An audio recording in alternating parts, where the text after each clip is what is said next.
Excusez-moi, je ne vous avais pas vu. J'étais en train de lire mes commentaires. D'ailleurs, en voici un qui est très pertinent. Et c'est un commentaire qui dit rectificatif, tu ne parles pas de photos ou de vidéos, mais de matériel, photo ou vidéo. Et comme j'ai dit, c'est un commentaire extrêmement pertinent. Sachez que ça fait déjà 2 ans que j'hésite à changer le nom de la chaîne YouTube. La chaîne s'appelle actuellement Photographie, mais j'ai vraiment envie de la renommer en Gabriel Delaraja 2 Matos Photo, parce qu'effectivement, sur cette chaîne YouTube, on parle que, et quasiment exclusivement, de matériel et de technique, mais pas vraiment de photographie. Je ne vous partage pas des projets artistiques, ni les miens, ni ceux d'autres photographes. Pourquoi, en fait ? Eh ben, je vais vous l'expliquer aujourd'hui. Et il n'est pas plus facile pour moi de l'illustrer qu'en montrant, tout simplement, ce post sur Threads où j'essaie de partager des images que j'ai faites, à côté de ce post sur Threads où je mets juste une vieille photo d'un appareil que j'avais entre les mains à ce moment-là. Et vous voyez qu'il y en a un qui attire beaucoup plus l'attention que l'autre. Alors ce ne sont pas les seules raisons pour lesquelles je ne parle pas de photographie mais que de matos sur cette chaîne YouTube.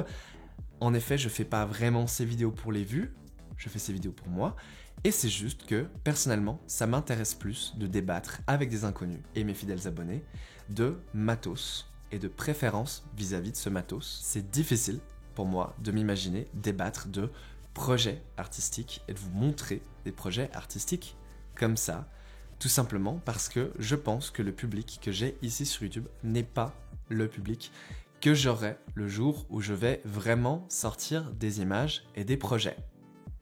Alors ça, ce sont des raisons principales, mais ce ne sont pas les seules raisons, et c'est pour ça que je vais aussi profiter de répondre à une autre question qui revient dans pas mal de mes commentaires, surtout dans les commentaires sous la vidéo du Phase One, c'est là où je l'ai vu plus d'une fois, et c'est que effectivement, dans beaucoup de mes vidéos récentes, je ne montre plus autant, voire même plus du tout, d'exemples d'images prises avec les appareils.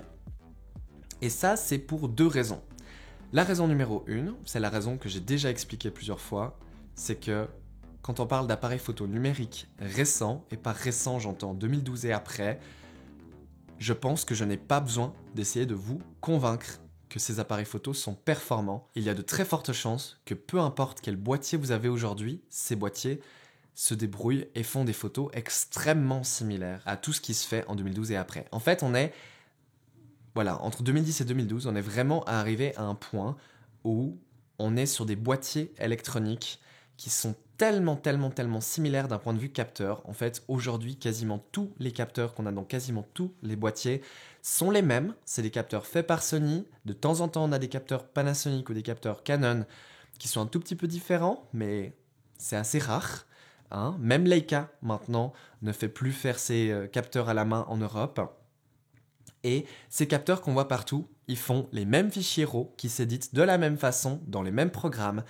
Et globalement, les rendus sont identiques. Voilà, c'est plus facile pour moi de vous montrer des rendus d'un objectif que des rendus causés par un capteur ou un boîtier, parce que les boîtiers font à peu près la même chose depuis très longtemps. C'est pour ça que je ne prends plus autant le temps de vous montrer des exemples d'images quand je présente des appareils entre guillemets récents. Il y a une autre raison qui est bien plus importante et que j'ai jamais mentionné jusque-là, mais c'est une raison, comme qui dirait, politique. Et c'est qu'en fait, la majorité de la photographie que je fais aujourd'hui, la majorité des images que je capture, surtout les images dont je suis fier, les images que j'aime créer, que j'apprécie, sont des images qui, malheureusement, sont beaucoup trop personnelles et peuvent beaucoup trop difficilement être présentées publiquement sur Internet, dans un espace comme YouTube, malheureusement, surtout avec la montée du fascisme, voilà, c'est dit, j'ai dit les termes,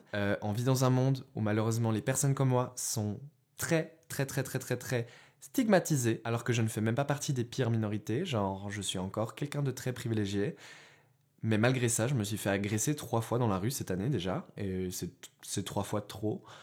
Et du coup, vous pouvez comprendre que je suis dans une position un peu pénible où je me fais agresser dans la rue à cause de mon look, de comment je m'habille, pour mon identité de genre et ma sexualité. Mais je suis aussi quelqu'un qui a suffisamment de notoriété pour me faire reconnaître dans la rue de YouTube, ce qui est assez étonnant. Je pense que c'est parce que je côtoie un milieu qui est, voilà, le milieu lausannois, Je côtoie beaucoup les boutiques de photos et c'est souvent là-bas que je rencontre des personnes qui sont très gentilles et qui viennent me dire salut et tout.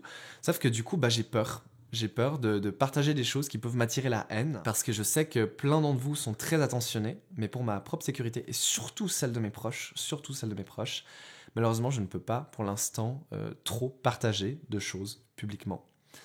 Voilà. Et c'est pour ça que je me retrouve à parler que et uniquement de matos. Mais je vais être honnête avec vous, c'est bien aussi. Parce que parler de photographie, parler de photographe, parler de projet et tout, c'est quelque chose que j'aurais de la peine à faire aujourd'hui pour les raisons déjà mentionnées, mais aussi parce que personnellement, je ne suis pas critique d'art.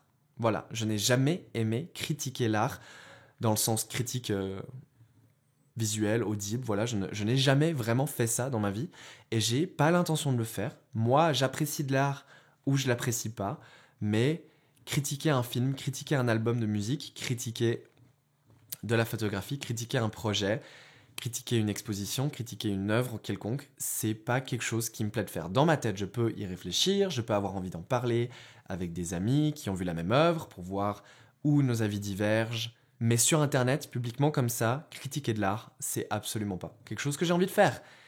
En fait, l'art est concrètement bien mieux critiqué par les gens qui ne font pas de l'art. Moi, malheureusement, je fais de l'art, donc je suis pas là pour critiquer l'art des autres, publiquement, en tout cas pas.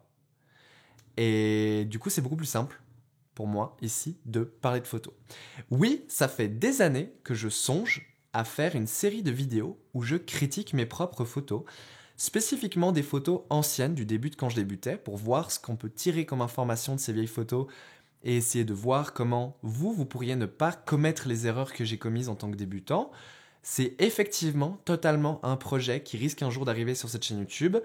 Mais à chaque fois, pour l'instant, que j'ai fait des vidéos partage de photos où je voulais vous montrer des images sans forcément parler du matériel qui était lié avec, et ça a fait très peu de vues. Ça a fait très peu de retours. Ça a fait très peu de conversations. C'était beaucoup moins intéressant, et pour vous, que pour moi. Et c'est normal. Et c'est pour ça que je me retrouve aujourd'hui à vous présenter des appareils sans même forcément vous montrer les photos prises avec. Mais c'est aussi pour ça qu'aujourd'hui, quand je présente et parle d'un appareil, je parle beaucoup plus de son ergonomie, je parle beaucoup plus de ses fonctionnalités, du feeling et du temps que j'ai passé avec, plutôt que vous parler de pixels, de réduction de bruit, de plage dynamique. Et c'est comme ça, c'est le style de la chaîne en fait. Il faut s'y faire. J'aimerais bien refaire un peu plus souvent des petites sorties photos, comme j'en ai eu fait. Et même ça, c'est quelque chose que je fais moins, parce que je fais moins ce genre d'images. Faire des images que dans le but de les partager sur YouTube, ça m'intéresse un petit peu moins. Cette vidéo était plus courte que d'habitude, mais je pense qu'il y avait besoin d'une petite clarification. Je voulais réellement répondre à ce commentaire que, comme j'ai dit, je trouve très pertinent. Je dis ça vraiment premier degré. Maintenant, vous savez ce que j'en pense.